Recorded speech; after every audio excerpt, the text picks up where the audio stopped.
सिरिजको नाम हो I am not afraid. Personally मलाई यो सिरिज एकदम राम्रो लाग्यो। यदि तपाईँलाई सस्पेन्स, थ्रिलर र मनछुने ड्रामा मनपर्छ भने नेटफ्लिक्सको यो सिरिज तपाईँको लागि बेस्ट हुनसक्छ। कथा हो 1986को मेक्सिकोमा रहेको एउटा गाउँको हो, जहाँ 10 वर्षको मिग्योलले जङ्गलमा एउटा गहिरो खाल्डोभित्र लुकाइएको आफ्नो उमेरको केटा फेला पार्छ। त्यो केटा अपहरणमा परेको हुन्छ।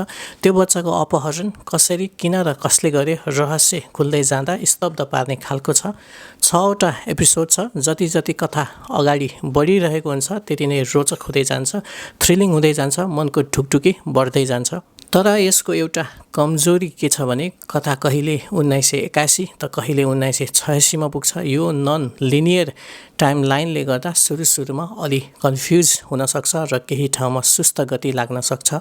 समग्रमा भन्नुपर्दा मलाई यो सिरिज एकदमै मन पर्यो। एउटा बच्चाको दृष्टिकोणबाट संसार कस्तो देखिन्छ भन्ने कुरा सुन्दर ढङ्गले प्रस्तुत गरिएको छ।